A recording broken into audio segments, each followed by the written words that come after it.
Halo pemirsa, balik lagi bersama kami, bersama Fajar Berkah. Pasti Berkah. berkah. Mari kita lanjut pembahasan berikutnya nih. Alvin katanya mau nanya nih Pak Ustadz. Betul, Pak Iya, Ustadz. Ini tadi kita banyak membicarakan terkait tentang sihir, iya. kemudian tentang jin juga. Nah ini berkaitan dengan jin keturunan.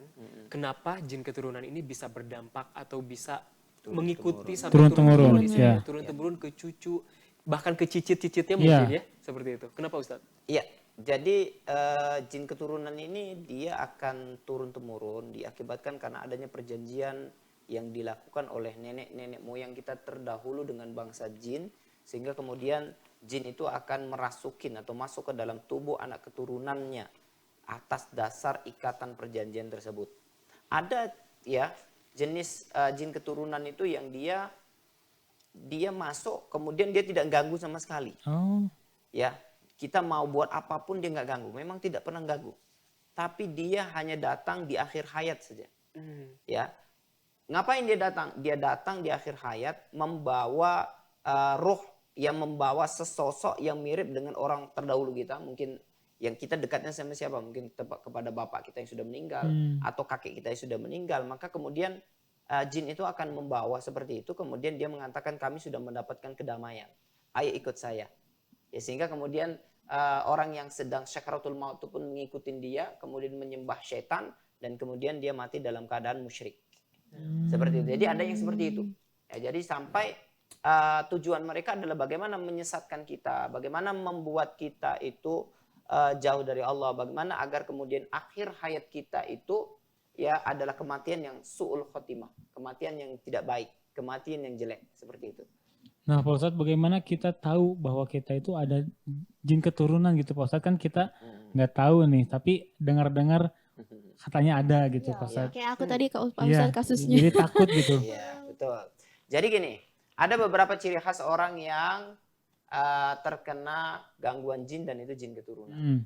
Yang pertama biasanya dia suka nampak-nampak. Atau seperti dia punya panca indera keenam gitu ya. Jadi orang punya panca indera keenam itu dia rentan sekali bahwa dia bisa melihat hal yang gaib itu karena pengaruh gangguan jin keturunan.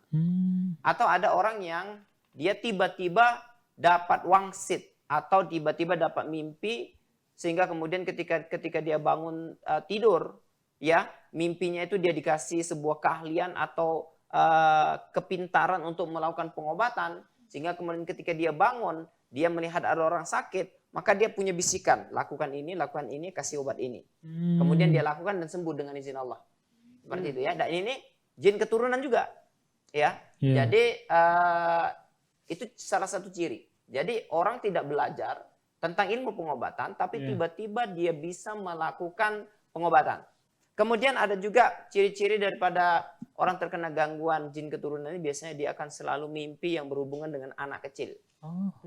Jadi kalau mimpi itu selalu gendong bayi, kalau perempuan menyusuin bayi atau melahirkan bayi, mimpi hamil, ya ini selalu. Jika ini selalu terjadi maka itu menunjukkan Anda terkena gangguan jin dan jin itu adalah jin yang turun temurun. Kemudian ada juga yang lain. Jin keturunan itu contoh.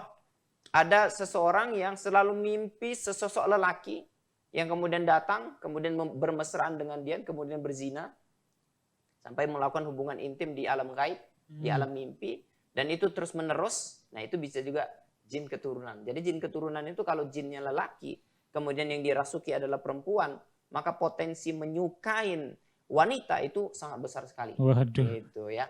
Kemudian ada juga jin keturunan itu yang kemudian ciri-cirinya itu adalah Anda selalu sakit-sakitan. Emosinya tidak terkendali, gampang marah gitu ya. Kemudian selalu kalau tidur itu selalu tindihan dan kaget-kagetan. Erup-erup ya Pak. Erup-erup. Erup-erup. Nah, itu juga salah satu ciri ya. Jadi ciri ini nggak bisa hanya satu. Jadi harus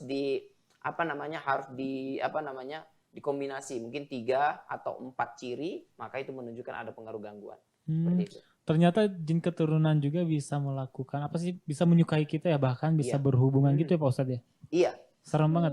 Jadi jin keturunan itu salah satu dampak yang akan terjadi adalah dia bisa melakukan hubungan badan dengan orang yang dia masukin karena potensinya mencintain. Kalau misalkan ada laki-laki yang kemudian seorang pria yang kemudian jin keturunan yang masuk ke dalam tubuhnya adalah jin wanita, maka itu memang bisa melakukan hubungan badan tapi di alam mimpi, di alam gaib, ya. Tapi Seperti itu dalam kondisi yang dimasukannya itu dalam kondisi secara tidak sadar. Iya, dia masuknya secara tidak sadar. Secara tidak sadar, tetapi itu secara realnya itu melakukan hal Iya. tersebut. Berarti berarti sudah bersekongkol itu Pak Ustadz ya? Ada yang tidak sadar, ada yang sadar, gitu ya. Oh, ada yang Makanya kalau ada orang yang sadar bahwa dalam tubuhnya ada gangguan jin keturunan, maka biasanya dia akan melakukan terapi ruqyah kan. Iya, iya. Dengan membacakan ayat-ayat ruqyah syariah, nanti baru akan ketahuan reaksi. Ketika dia reaksi ditanya, kamu masuk dari mana? Kalau dia kemudian dia mengatakan bahwa dia masuk dari keturunan dia, dari adanya perjanjian-perjanjian nenek moyang dahulu, maka itu menunjukkan adanya pengaruh gangguan jin keturunan yang kemudian masuk dalam tubuhnya. Jadi di ruqyah. Kemudian begitu juga salah satu teknik untuk membersihkan pengaruh-pengaruh gangguan jin keturunan dalam tubuh kita adalah rutin meminum air ruqyah. Ya, jadi selalu Anda di rumah menyiapkan air 1 galon, kemudian Anda bacakan Al-Fatihah, ayat kursi, Al-Ikhlas, Al-Falaq, An-Nas, masing-masing 3 kali kemudian diminum. Ya, diminum. Kemudian sebagian dimandikan. Nah kalau untuk air mandi biasanya minimal 1 ember. 1 ember, kemudian kalau bisa diteteskan ini ya, pakai minyak wangi kasturi. Jadi kasturi ini diteteskan sekitar 7 tetes di air kemudian dimandikan. Jadi ini untuk membersihkan pengaruh-pengaruh gangguan yang ada dalam tubuh kita. Karena gangguan semuanya termasuk gangguan jin keturunan itu akan membuat hati kita tidak tenang. Selalu was-was, ketakutan, selalu mimpi-mimpi yang buruk gitu ya. Dan itu insya Allah kalau rutin mandi dengan air ruqyah yang diteteskan minyak wangi kasturi, maka gangguan itu akan hilang dengan izin Allah.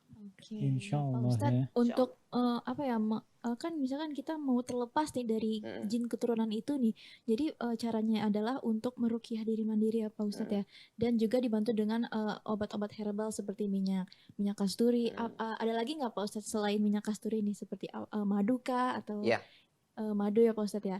Nah, jadi pemirsa nih ya. Jadi gini, kata Ibnu Qayyim al-Jauziyah pengobatan itu ada 3. Yang pertama adalah membacakan Al-Quran, yang kedua adalah mengkonsumsi herbal, yang ketiga adalah menggabungkan keduanya, yaitu herbal yang dibacakan dengan ayat-ayat ruqyah syariah. Maka salah satu cara mengobatin orang-orang yang terindikasi terkena gangguan jin keturunan seperti yang saya sampaikan tadi, selalu mimpi buruk, selalu mimpi yang berhubungan dengan anak kecil, bayi, maka salah satu ikhtiarnya adalah mengkonsumsi herbal yang sudah diruqyah. Ya, ini pengobatan dari dalam, dari luarnya adalah mandi dengan air yang dicampur minyak wangi kasturi yang sudah diruqyah. Gitu. Jadi pemirsa yang ada di rumah nih, jika kalau dirasa terindikasi dengan gangguan-gangguan sihir yang tadi sudah disebutkan oleh Pak Ustadz, kayak sering mimpi-mimpi seperti itu, bisa langsung saja untuk meruqyahkan diri secara mandiri dan juga dibantu dengan obat herbal seperti madu atau juga minyak kasturi. Kalau belum punya produknya, bisa langsung hubungin ke 0895 4234 61402. Betul banget. Langsung di check out ya, langsung dicek aja sekali lagi di Langsung 0895 4234 61402. Betul banget. Di sini bukan hanya madu dan minyak kasturi. Di sini juga ada Di depan kita sudah ada produknya ya. minyak kayu putih Pak Ustadz ya? Ya, ini dia untuk diteteskan di mulut, sebetulnya minyak Oh, kayu di putih mulut. yang bisa dikonsumsi. Itu untuk melegakan tenggorokan. Oh, Kemudian mengatasin sesak yang ada di nafas. Gitu. kalau ini Pak Ustadz Kalau yang ini dia adalah penawar ruqyah, minyak yang memang sudah diruqyah untuk dioleskan di luka biasanya. di luka. Contoh kalau misalkan jerawatan, nah berarti dioles di jerawatnya. Waduh. Kalau kemudian nanti ada luka bakar, ada luka goresan, misalkan goresan pisau, maka bisa diletak itu. Harus dicoba ini Harus dicoba. kayaknya. Tapi apakah Ustadz nanti pemirsa di rumah mungkin bertanya-tanya apakah harus punya semuanya atau salah satu? Ya, setidaknya yang harus dimiliki kalau untuk Anda terkena gangguan itu ya.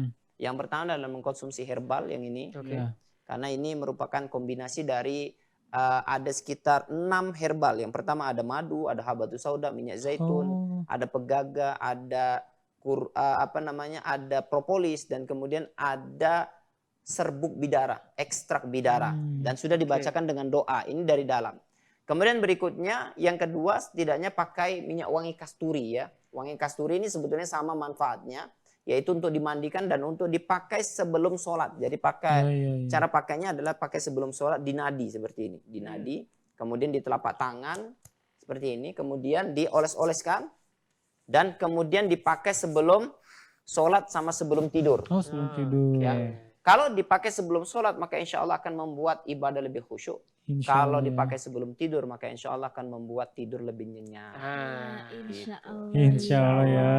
Nah pemirsa jangan kemana-mana nih karena di sesi berikutnya kita bakal ada doa bersama Pak Ustadz. Jadi jangan lupa untuk menyiapkan air 1 galon dan juga minyak kasturinya ya untuk diteteskan ke air tersebut. Dan juga kalau misalkan kalian nih yang ada di rumah belum punya produknya ya langsung hubungin aja dong ke nomor 0895 4234 61402. Kalau gitu jangan kemana-mana, tetap bersama kami bersama Fajar Berkah. Pasti berkah.